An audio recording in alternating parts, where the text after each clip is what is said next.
नमस्कार। जय हिंद सभी साथियों को।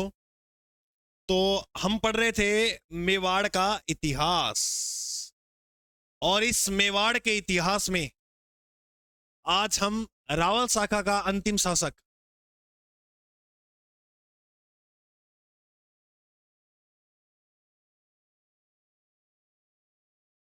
मेवाड़ इतिहास में रावल शाखा का अंतिम राजा समर सिंह के, मैंने कहा था ना, दो बेटे, कुंभकर्ण और एक रतन सिंह। कुंभकर्ण नेपाल चला गया और रतन सिंह यहीं रह गया। अब शासक जो बना वो बना रतन सिंह। 1301 से 3। कई की जगह यहां 2 लिख रखा है, वो थोड़ा देख लेना, सही कर लेना वो। अब मैं आपको एक बात बताता हूं, सुनो ध्यान से। रतन सिंह जो शासक बना था, रतन सिंह की कहानी बताऊं, छोटी सी याद रखो। अच्छा, एक थोड़ी गलती का सुधार करना कि त्राइन के दूसरे युद्ध के अंदर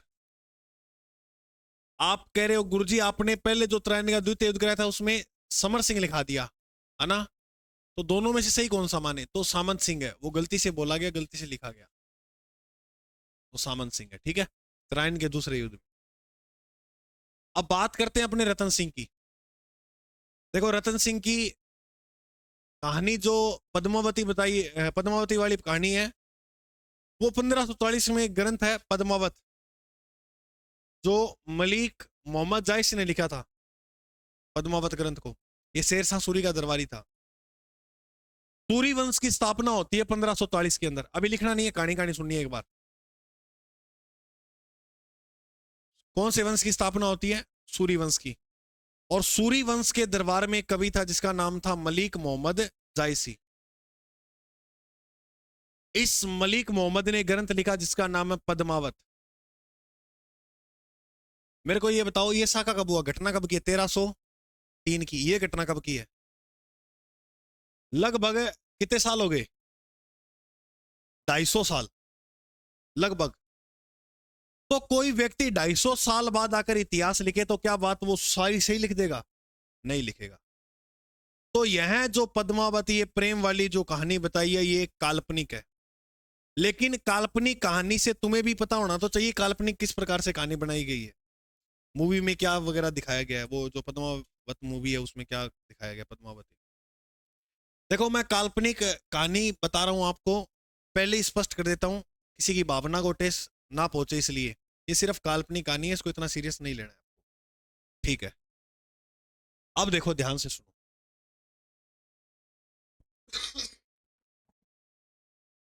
बात शुरू होती है तब इसके दरबार में एक तांत्रिक था जिसका नाम था राघव चेतन। सुनते रहिएगा बात। राघव चेतन ब्राह्मण कुल में पैदा हुआ। अब आपको पता हो, राजा महाराजाओं के दरबार में एक ब्राह्मण का पद जरूर खाली होता था, सभी को मिलता था। मतलब सभी को, मतलब जो ब्राह्मण होते थे उनमें से एक को ये पद मिलता था। बी टाइम की है ये, टाइम 1300 के आसपास की कहानी है। तो वेतन जो है वो नगद नहीं देते थे, तो जो भी काम करते थे ना वो खाने के ऊपर करते थे। सुबह का खाना दे दिया, शाम का खाना दे दिया, 2 टाइम को खाना। तो राघव चेतन जातो सुबह राम राम, राजा राम राम कर दे तो सगे राशन लिया तो सवेरे को, फिर जातो सामने राम राम, राशन लिया तो। ऐसे करते करते चलते रहा दिन। इसकी जिंदगी अब बड़ी अठाठ गुजरे, कोई काम धंधो होगा नहीं, बढ़िया चले जिंदगी। लेकिन अन्य देखो, ऐसे एक ही थोड़ी थे ये, अन्य भी दरबार में थे इसके। अन्य दरबारी के, अन्य दरबारी सोच रहे थे यार ये इतना जी रखता है और इतना काम की कौन करो कि एक काम कोई कौन नहीं। इसको ज्ञान के मामले में अनुमान चालीसा ही नहीं आती। तो दरबारी बोलो क्या राघव चेतन तेरा के काम को? रतन सिंह ने जाके बोले दरबारी। दरबारी की कन गया रतन सिंह कन, और क्या बोलिया क्या दादा राघव चेतन के काम है, के काम आओ अपने दरबार में? क्या सुबह आवे राम रूमी करके जावे सामना राम रूमी तो मैं ही कर दिया। काम मैं ये पूछ रहा हूं काम क्या आता है? हाँ यार, ये बात तो मैंने भी नहीं सोची, सूखा रोड तोड़ा हो तो आगे। तब राघव चेतन को रतन सिंह ने दरबार में बुलाया और राघव चेतन को कहा कि भाई राघव चेतन, तू ये बता, तू काम क्या करता है, सुबह आ जाए रोट खान सामने आ जाए। तब उसने बोला कि मालिक, आपने मुझे आज तक, अब चंट होगा फंस गया आज तो, और इंठा लागे कोई चुगली करके गेड़ो अपनी, तो बात घुमावा है। मालिक, आज तक आपने मुझे कोई काम का बोला ही नहीं, तो मैं करूँ क्या? तो बोले यार, तो बता तू क्या काम कर सके? बोलो तू करा, मेरे से क्या काम करवा सकता है? तो बोलो, और एक बात सुन ले मेरी, एक होता है पाप, एक होता है पुण्य, एक होता है नरक, एक होता है स्वर्ग। बस अब इसी बात देखो, ये चार ऐसी चीजें हैं जिसको अगर ये इनको समझ के कोई इंसान, इनको कोई बोलना आता है, अच्छे तरीके से समझाना आता है, तो वो पूरी दुनिया पे विजय पा सकता है। बहुत अमीर व्यक्ति बन सकता है जो इन चार चीजों पे विजय हासिल कर ले। तो अब वो बोलो क्या दादा, तू तेरा जिंदगी में याद कर कितना पाप करे, और अगर जे तने ज्यादा पाप करे तने कट जाना पड़ेगा, नरक में जगह मिलेगी। अगर आपने पुण्य किए हैं तो आपको जगह कहां मिलेगी? स्वर्ग में। बात बोलियो। रतन सिंह बोलियो, मैं तो एक ही पाप पुण्य कर दो। ऐसी बात नहीं है। आप सोचो, आपके इलाके में आप 100 निर्णय लेते हो, 100 कोई योजना लेके आते हो, क्या 100 की 100 योजना सभी के लिए लाभदायक होती है क्या? मतलब जी हाँ, आज मान लो सरकार कोई योजना लॉन्च कर दी, कोई कानून बना दिया ऐसा, क्या वो सभी को सही लगेगा क्या? नहीं है ना ऐसा। तो आपने पता नहीं कितने हजारों लोगों का दुख दिखाया, और क्या बोल दुख बोलती हुई दिल दुखाया, और हजारों लोगों का दिल दुखाया, तो उसका क्या लगा आपको? और अब आपके पाप का घड़ा भरने वाला है, और वो फूटते हैं तो पट देनी सी मर जाओ। और आ बात सुनता है नितिन सिंह टेंशन सिर पकड़ के बैठी हो। क्या तो अब करा के, तो क्या इसका छुटकारा है, आप क्या करो? पुण्य। और जैसे ही पुण्य करोगे तो आपको क्या मिलेगा? स्वर्ग। अभी ये ओंठा ने और आज जो तो पुण्य बहुत करेड़ा है, अभी ने पुण्य भी बहुत करेड़ा है, समाज के लिए काम भी बहुत किए हैं। अब घटना क्या हुआ है, ओ बोलो, पुण्य का एक ही चारा है, और वो है तीर्थ। क्योंकि वो देखो आपको फायदा निकाला रहे, वो इतना दिन हो गया यहीं बैठा हूं, कहीं घूमने ही नहीं गया। तो अब हो गया कि आप ऐसे करो कि तीर्थ होगा, कि तीर्थ में कितना टाइम लग जाओ? क्या तेरा छोटा मोटा पाप और सारा मिला के कम कम मान के चाल 6 महीना को टाइम लग जाओ। ये बोला कि मैं साम्राज्य 6 महीने कैसे छोड़ सकता हूँ? साम्राज्य खाली नहीं छोड़ सकता, मैं एक राजा हूं कैसे? तो कहा दादा, अभी आप पूछ रहे थे कि तू के काम को है, मैं वही तो बताऊं ला रहे हूं। अरे नाम की यात्रा हम करके आएंगे 6 महीने। बोल शंकर भगवान की जय। रतन सिंह बोलो यार, वास्तव में मन तो वे लोग आके वो बात सच्चाई बता दी रतन सिंह का, ये बोल गया फालतू में, तो बहुत काम को आदमी है। और ओ राजी हो मन ही मन कर ले, अब न्यूजीलैंड चला घूमन। अब आई कहानी वो आठ है, ये घूमता घूमता वो अपना भारत है, सारा बिहार ही दिखे था ना, और की कौन दिखे?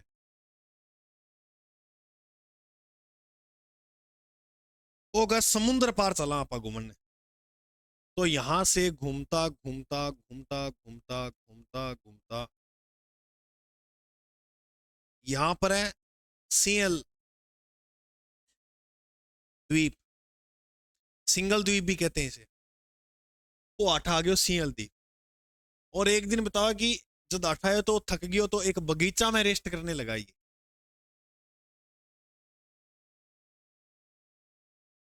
और बगीचा में जी रेस्ट कर लागो, तो इसके कान में कुछ लड़कियों की आवाज सुनाई पड़ी। और लड़कियों की आवाज सुनाता ही टेनियो खड़े हो गयो, और खड़े होके देखियो यहाँ, और एक लड़की पर इसकी नजर रह गई खड़ी की खड़ी, और बिना थोड़ी देर देख के फिर वो पड़ गयो नीचे, बेहोश हो गयो।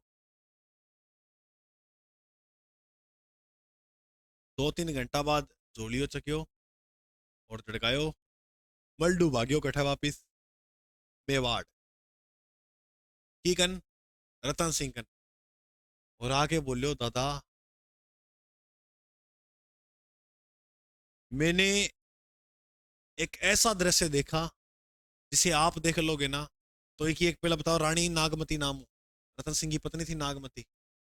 नागमती जिसे 100 खड़ी कर दियो बीकन ने, पा एक और नागमती 100। तो रतन सिंह को तो दिल धक धक कर लाग्यो। रतन सिंह बोलो मैं भी जाऊंगा। तो रतन सिंह ने इसके साथ खुद चलना प्रारंभ किया, वापिस वही बगीचो, रात ने रेस्ट करो, फिर छोरियां सवेरे फिर आवाज आई, फिर वो झोलियो चके खड़ो हो गयो। और रतन सिंह ने खड़ो खड़ो, मैं बेहोश हो जाऊंगा, जल्दी खड़ो हो जाए तू। रतन सिंह को खड़ा करके आप सो गयो। अब रतन सिंह इन्हें उठायो और उठा के, अब ये एक राजा की बेटी थी जिसको ये देखकर बेहोश हुआ था, और सियल द्वीप का वो राजा जो था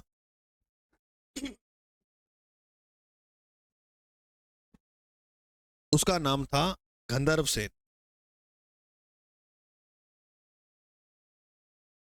गंधर्व सेन की पत्नी को नाम क्यों, चंपावती। इन दोनों की संतानी पद्मावती।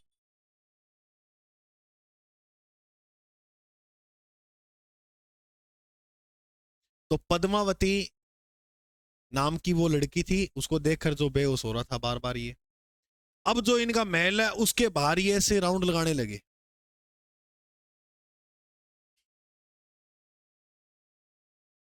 राजू को एक दिक्कत की है, दो अजनबी है और घर गली में आवा रोज, और ऐसा ना पकड़ा बहुत जल्दी है। तो राजा के करो एक दिन पकड़ लियो चेतन ने, राघव चेतन, और राघव चेतन कह रहा दादा छोड़, रुक, गली में आओ तो आओ क्या रोज। तो रतन सिंह ने बोले दादा तू भाग और बात, तेरी ड्रेस पहन के आना, दिखा कौन है। तो रतन सिंह जो वो अपनी पोशाक पहन कर आया, वो राजा महाराजा वाली ड्रेस पहन के आया, बैग में डाल के लाया सके। तो वो बोलियो कि मैं मेवाड़, मेवाड़ एक अच्छी रियासत है, अच्छा नाम है मेवाड़ का। उसने कहा कि मैं मेवाड़ का राजा रावल रतन सिंह हूं, और मैं यहाँ की कोई राजकुमारी या सुंदरी है उससे प्रेम करता हूँ और उससे शादी करना चाहता हूँ। तो आप बात सुन के सियल द्वीप को राजकुमार गंधर्व सेन आपकी बेटी ने बुलाया कि बेटी नीचा, और बेटी आई तो कहा आए के वाह, आई है। तब इन दोनों का विवाह हुआ यहीं पर, और विवाह होके अब देखो कठे बरात आई के गई, आई कि गई, गई आई दोनों ही बोल दो। अब रतन सिंह ले आया कहां पर, मेवाड़ लायो तो आ माच की, ले ले ले, नहीं मैडम लायो तो लायो किया। वो बोले तू जा जावा तो मैं तो पद्मावती नहीं रखू। एक दिन क्या हुई घटना, पद्मावती कोई श्रृंगार वगैरह कर रही थी, लेकिन मूवी में तो ये दिखाया गया है, तो मैं कह रहा हूँ काल्पनिक घटना कैसे ही बना सकते हो, लोगों ने अलग अलग बना बना के पेश कर रखी है। हाँ अलग अलग। उसने तो ये कहा था कि एक हीरामन तोता था इसका, वो उड़कर यहाँ आ गया था। अब मैं नागमती भी कहानी बताऊंगा, कि कहानी सुनो। हीरामन तोता था, वो उड़कर गागरोन में आ गया था, तो एक शिकारी ने पकड़कर वो मेवाड़ के राजा को दे दिया इसको, ठीक है। तो मेवाड़ का ये बोलने वाला तोता था, हीरामन ऐसे बोलता, मानव ये बोली बोलता था, तो ये तारीफ करता था नागमती की, वाह रानी आप कितनी अच्छी हो, मतलब तो ही टाइप बोला रानी ने, रानी तो फूल गई, जानवर ही मेरी कितनी तारीफ करे नागमती। तो ये तारीफ डेली करता और नागमती खुश हो गई, ने कदे के देती खान ने कदे के देती। रतन सिंह भी रखने लगा दरबार में। फिर एक दिन घटना क्या हुआ है, घटना हुआ एक दिन बाढ़ पावई, तो बाढ़ बाती बाती तोता नहीं पूछो बता मैं किया लागू, तो तंग आ गई, रोज ही पूछा किया लागू, एक दिन नहीं क्या तू कुछ भी नहीं है मेरी रानी के आगे, मेरी रानी पानी पीती है तो गले से पानी दिखता है, और चांद को देख लेती है चांद ढल जाता है, और रतन सिंह पर्दा के पीछे सुनो आवाज। रतन सिंह तोता ने पकड़ के ले गयो। क्या बोले हो, वापिस बोली तो मेरी राजकुमारी आया था दिखा के लाऊं। तो तोता लेकर गया था वो। एक कहानी ये मिलती है। एक कहानी और मिले। नागमती का कोई मोती था, सीप। वो कहते हैं गुम हो गया था, तो ये सीप यहां मिलता था वो। तो बताते हैं सीप लेने के लिए, वो मोती लेने के लिए यहां आया था, तब इसको वो प्रेम हुआ था। अलग अलग कहानियां मिलती हैं, एक इसी एक कहानी ने पकड़ के सुन लियो। अच्छा मैं कठाऊ, हाँ अब मेन मुद्दा थे समझ जो, मतलब कि आक्रमण और युद्ध को सारा कारण के हो। हाँ गयो आठी हो कि, लेकिन नहीं, एक कहानी और मिलती है। मैं तुम्हें बताता हूं। ऐसे बताते हैं कई इतिहासकार, और एक लाइन भी बोली जाती है कि कुछ राजस्थान के जो इतिहासकार है, या कुछ जगह जो साक्ष्य मिलते हैं वो ये मिलते हैं कि पुंगल गढ़री पद्मनी तू रानी सिरमोड़ जैसलमेर जन्म लियो परनी चितौड़। कई ऐसे इतिहासकार बताते हैं कि ये पुंगल की थी, और पुंगल भाटियों के अंडर में आता था, और भाटी जैसलमेर रियासत पर राज करते थे। तो इसके लिए क्या लाइन बोल जाती है कि पुंगल गढ़री पद्मनी तू रानी सिरमोड़ जैसलमेर जन्म लियो परनी चितौड़। परनाइडो किने बोला कि परनाइडो है बेटे, चलो ये ब्याह है, तो कठे ब्याह हो चित्तौड़। तो एक तो ये बात बोली जाती है कि पद्मनी वहां की नहीं थी, ठीक है, अपने यहाँ जैसलमेर की। आप देखो कोई बात हो है तो कह देगी तू पुंगल की राजकुमारी है ज्यादा, मतलब कह जाता ना कि अब कोई कहे मैं ब्याह कौन कराऊं, मैं थोड़ा सा और बड्डो जो फिर कराऊंगा, तो वो कोई कहे नहीं बात में इतना कि पुंगल की राजकुमारी मिलेगी ये। तो ये बातों में आते हैं, तो पुंगल की राजकुमारी जैसलमेर, देखो सुंदरता का वर्णन आपको जैसलमेर के अंदर मिलेगा। मुमल राजकुमारी होती है लोदरवा की, वो भी बहुत खूबसूरत बताई जाती है। और क्योंकि वो किसी से मिलती नहीं थी, उन्हें चेहरा नहीं दिखाती थी वो किसी को अपना। फिर वो महेंद्र वाली आएगी स्टोरी आगे अपने पढ़ेंगे लोदरवा के अंदर। लेकिन अभी आप इतना सुनो, फिर मैं आपको बताऊं कि एक दिन बताया कि साम्राज्य के अंदर कोई पद्मावती श्रृंगार वगैरह कर रही थी, या जो भी कारण बताया जाए। राघव चेतन की बुरी नजर, क्योंकि बेहोश तो हो ही तो देख के बुरी नजर पड़ गई कि पद्मावती पे, पद्मिनी पे। तो एक दिन कहेगी वो छुप के पद्मिनी देखो, और जे देखियो और बेहोश हो गई बैठी। बात तो एक आदत बेहोश होना रही। तब पद्मावती का कौन है, और पद्मावती देखियो कि वो तो राघव है। पद्मावती जाके रतन सिंह ने बोली कि वो गलत, इन्हें काट दरबार हूँ, वो गलत नजर रखा मेरा पे। तो रतन सिंह ने कहा कि तू जे मारा ई पद पर ना हो, तो क्योंकि ये पद बहुत ऊंचा होता था, राजा के बाद सबसे बड़ा पद होता था ये। तो अगर जे तू इस पद पे नहीं होता तो तेरे को मैं अभी बता देता, निकला दफा हो। राघव चेतन को जैसे निकाला, वो भाग के आयो कट है दिल्ली। और दिल्ली का राजा अब कौन है, अलाउद्दीन। अलाउद्दीन खिलजी को जाकर बोला अलाउद्दीन लेकिन कितनी की रानी है, और थाना पता ये कितनी है, 4,000। हाँ पता ये है, चिमना लास्ट लास्ट में खड़ी हुई लेड़ में, 4,000 रानी है। तेरी 4,000 रानियां एक तरफ, और पद्मावती एक तरफ, भाई बात बेसो एक तरफ। अब 4,000 रानी अलाउद्दीन। अलाउद्दीन बोले राघव चेतन को कि अगर जे आ बात झूठी निकली तो न सल्टा दूंगा, मैं जाऊंगा जरूर पद्मावती को पाने के लिए, लेकिन ये बात झूठी नहीं होनी चाहिए, इतनी सुंदर ही होनी चाहिए जितनी तू वर्णन कर रहा है, जितनी बता रहा है। कह चलो ठीक है महाराज, ये मेरा वादा है। तब बताते हैं अलाउद्दीन खिलजी ने पद्मावती को पाने के लिए कहां आक्रमण किया था, मेवाड़ पे। एक तो कारण ये मिलती है जानकारी पद्मावत के अनुसार। पूरी कहानी समझ में आ गई कि अलाउद्दीन का आक्रमण जो है। अब अलग अलग कारण आते हैं। एक तो अलाउद्दीन का साम्राज्य विस्तार नीति। दूसरा आपको याद हो इसका पिताजी था समर सिंह, उसने टैक्स लिया था अलाउद्दीन से। तो एक वो दुश्मनी तो निकालेगा, बाप मर गया बेटा से निकालेगा, एक वो दुश्मनी। कई कहते हैं कि चित्तौड़गढ़ व्यापारिक दृष्टि से भी बहुत महत्वपूर्ण रास्ता था, ठीक है। तो अलग अलग कारण मिलते हैं, हम दो तीन कारण को पढ़ते हैं और फिर अपने इतिहास पढ़ना शुरू करते हैं। अब कहानी तो तुम्हें समझ में आ गई, अब लिखना शुरू करो।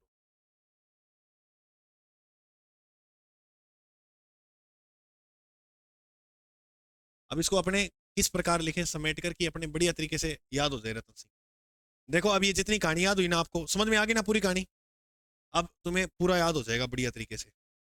आप लिखो सबसे पहले, रतन सिंह की पत्नी दो थी।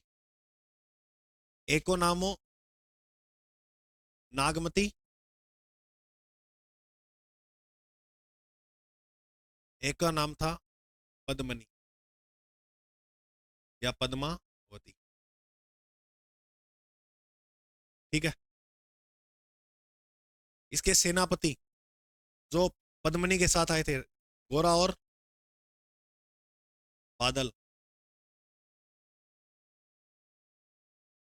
गोरा बादल, ये रतन सिंह के सेनापति। और रतन सिंह के दरबार में जो तांत्रिक था,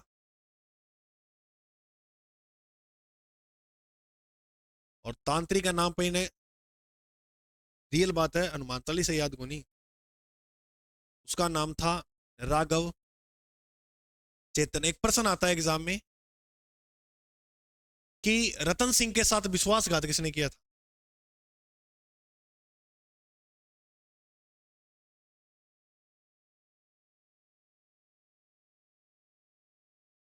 इसने क्या कर दिया?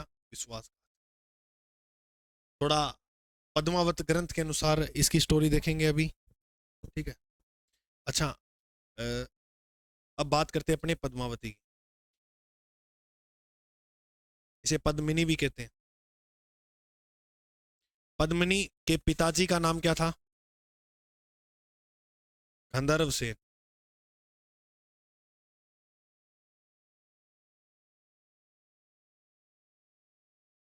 माता का नाम क्या था?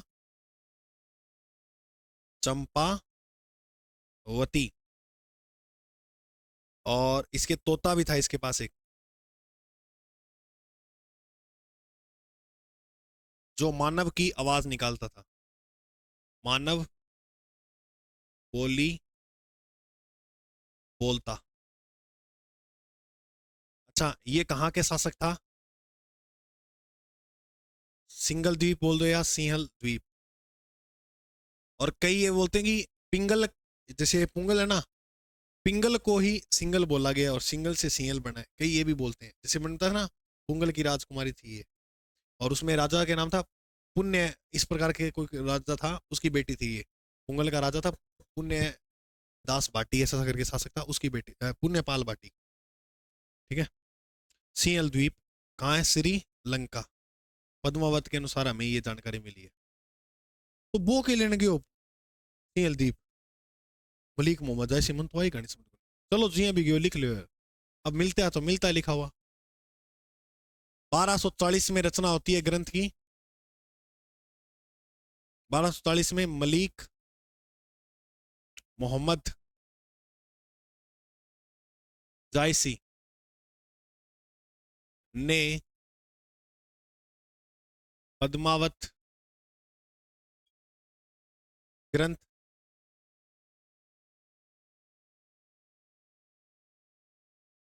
खाड़जो काटो रटा फिर तो। क्या लिखा? पद्मावत ग्रंथ। ठीक है।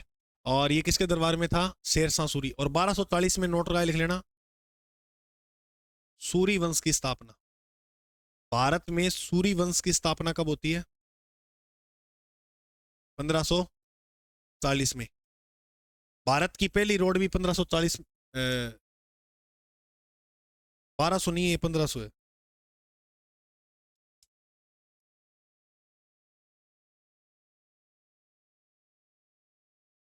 भारत की पहली रोड भी 1540 में बनी थी, जिसका नाम क्या था? ग्रांड ट्रंक रोड, से तुम जीटी रोड बोलते हो। तो ये भी शेरशाह सूरी ने बनवाई थी, भारत की पहली रोड। चलो अब सुनो आगे। मलिक मोहम्मद जायसी की पद्मावत के अनुसार वो कहानी जो प्रेम वाली मिलती है। ठीक है, ये नोट लगा के बीच में एक बात ऐड करना। इसमें फिर एक बात और लिखना आप आगे, कि अलाउद्दीन खिलजी मेवाड़ पर आक्रमण क्यों करता है? इसके कारण। अलाउद्दीन खिलजी आक्रमण के कारण।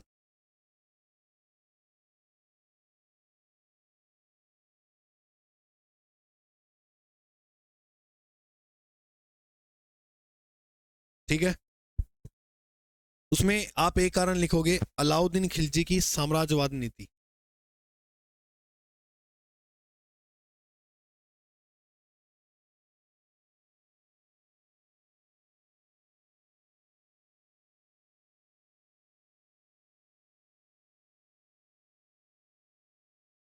पद्मिनी को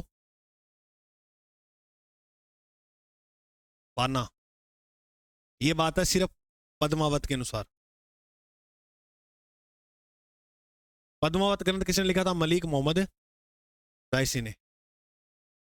और ऐसे बताते हैं चित्तौड़ का सामरिक दृष्टि से महत्वपूर्ण होना, काफी व्यापारिक दृष्टि से महत्वपूर्ण होना, ये चीजें मिलती हैं, लेकिन इतना इंपॉर्टेंट बार बार अपने को नहीं देखना है।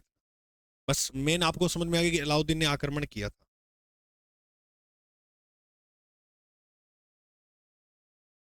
लिख लिया इतना, अब लिखो। तो देखो, रतन सिंह, पत्नी नागमती और पद्मिनी, सेनापति गोरा और बादल, दरबारी तांत्रिक राघव चेतन जिसने विश्वासघात किया था इसके साथ, पद्मिनी के पिता गंधर्व सेन सिंहल द्वीप के शासक थे, श्रीलंका में है, और माता चंपावती, तोता जो था उसका नाम था हीरामन, ये मानव की बोली बोलता था। 1544 में मलिक मोहम्मद जायसी ने पद्मावत ग्रंथ लिखा। सूर्यवंश की स्थापना 1544 में शेरशाह सूरी ने की, और ग्रांड ट्रंक रोड का निर्माण भी शेरशाह सूरी ने करवाया। अलाउद्दीन खिलजी के आक्रमण के कारण ये देखने को मिलते हैं। अब हम जो मेन बात करें वो ये है कि अलाउद्दीन अब आक्रमण करेगा चित्तौड़ पर। तो ये अपना राजस्थान है,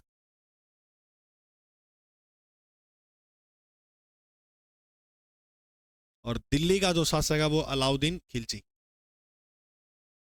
अलाउद्दीन खिलजी, अलाउद्दीन ने आक्रमण किया जनवरी के महीने में चित्तौड़ पर।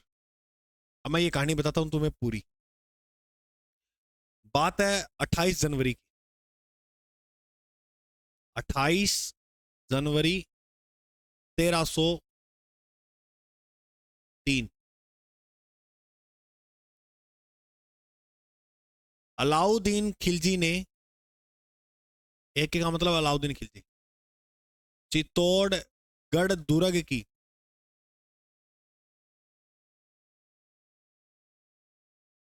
घेराबंदी की। अब देखो क्या होता था। अब जैसे ये किला है चित्तौड़गढ़ का,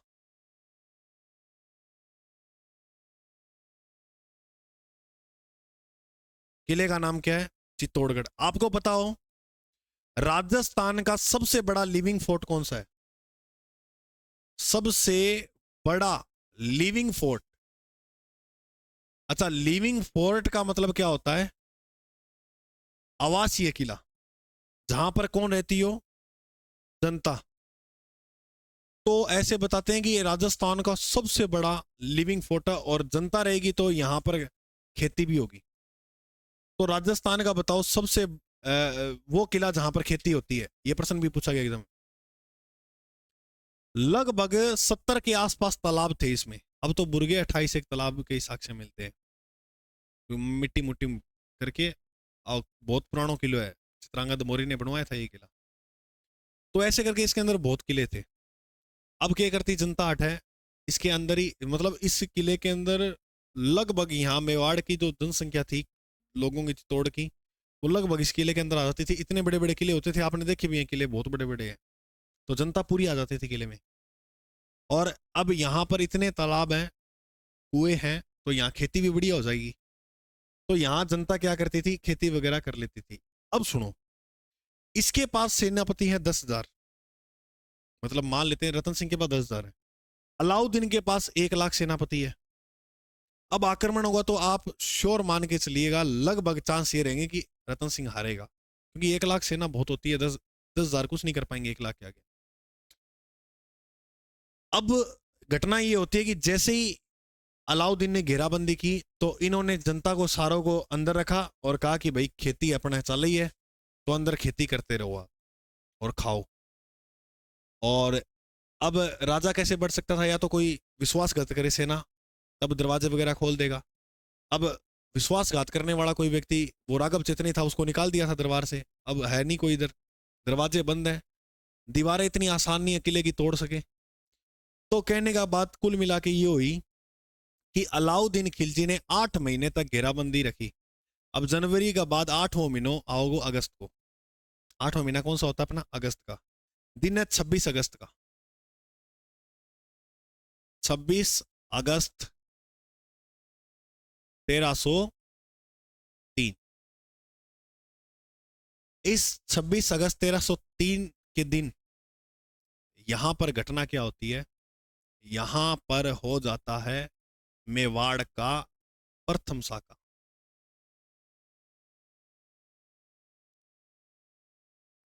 मेवाड़ का जो पहला शाखा है वो कब हुआ, 1303 के अंदर, जबकि यह राजस्थान का दूसरा था। यह राजस्थान का दूसरा शाखा था। तो गुरुजी राजस्थान का फर्स्ट शाखा कब हुआ, याद आ नहीं है, भूल गए, रणथंभौर में 1301 में। 1301 में राजस्थान का पहला शाखा हो गया रणथंभौर में। ये 1303 वाला राजस्थान का दूसरा है, जबकि एग्जाम में प्रश्न आता है कि मेवाड़ का कौन सा शाखा है, तो मेवाड़ का ये पहला शाखा है। हाँ, और राजस्थान का पहला, राजस्थान का प्रथम अग्नि जोहर, यहां पर जल जोहर नहीं हुआ था, यहां पर अग्नि जोहर हुआ। मेवाड़ में जितने भी शाखा हुए हैं सारे अग्नि थे, बस वो जल वाला एकमात्र ही उदाहरण है ये रणथंभौर वाला, ये एकमात्र जल का उदाहरण है राजस्थान।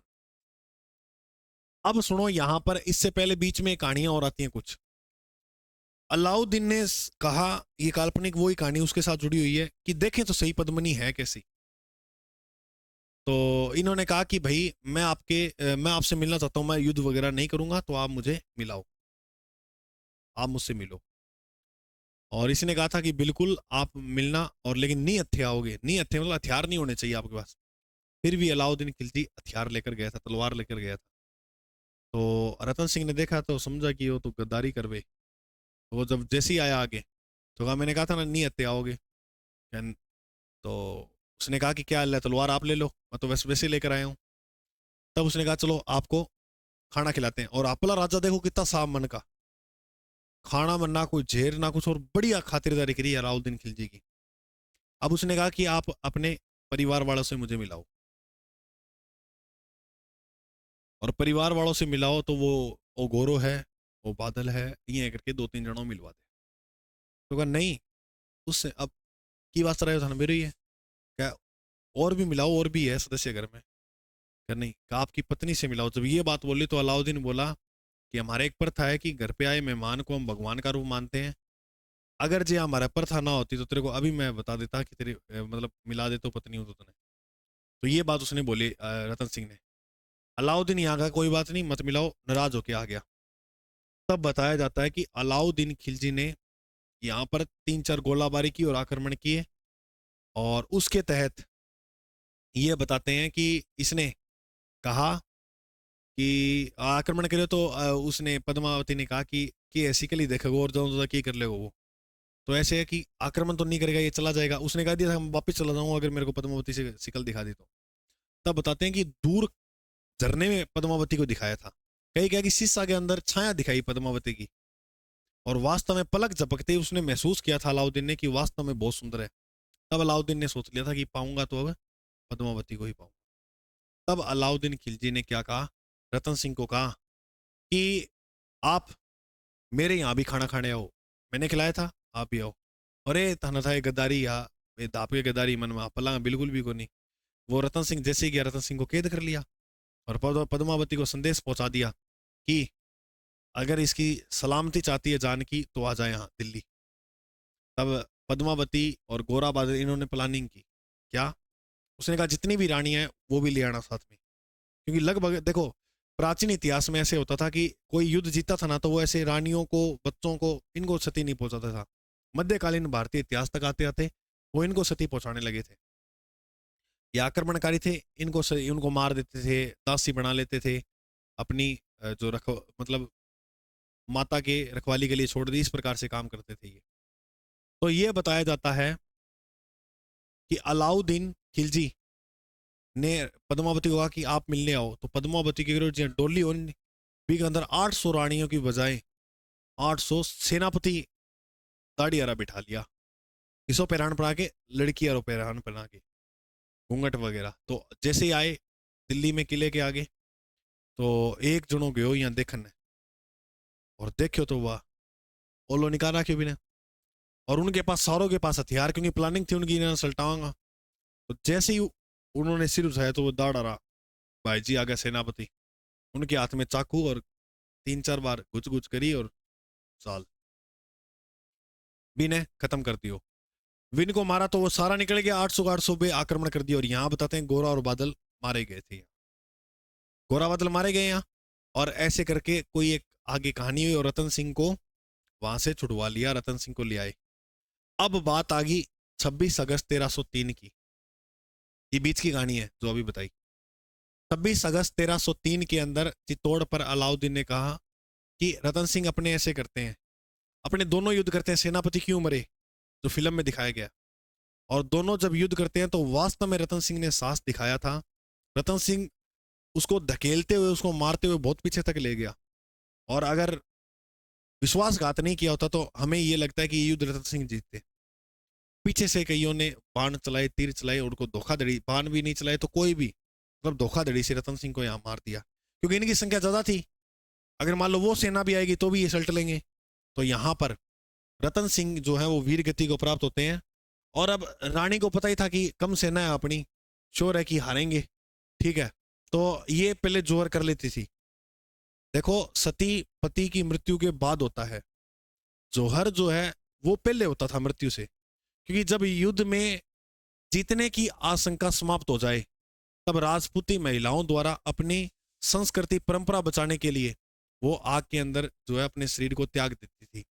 तो यहां पर जो है मेवाड़ का शासक रतन सिंह वीर गति को प्राप्त होता है।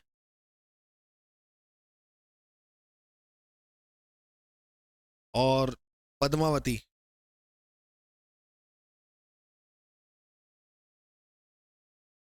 जोहर करती है। यहां पर जोहर किसने किया, और उधर सेना लेकर कौन खड़ा है, अलाउद्दीन खिलजी। और इस युद्ध में अलाउद्दीन खिलजी की क्या होती है, जीत। और अलाउद्दीन ने चित्तौड़ का नाम बदल दिया।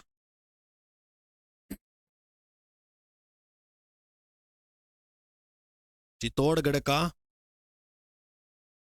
नाम बदला, और नाम बदल के क्या कर दिया, किसने नाम बदला, अलाउद्दीन ने, खिजराबाद कर दिया।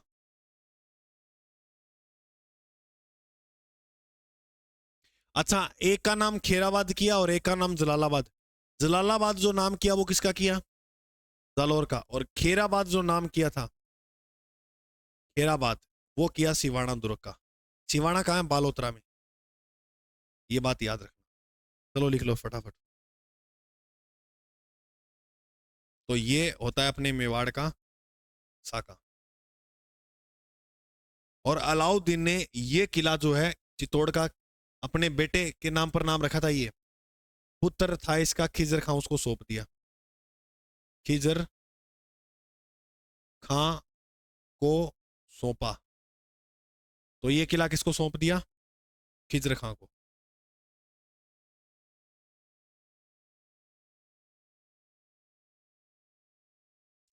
तो पुत्र खिजर खां को सौंपा।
ठीक है, लिख लिया।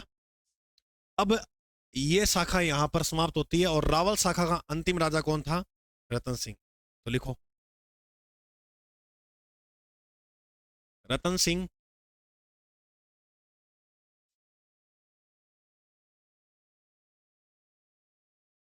रावल शाखा का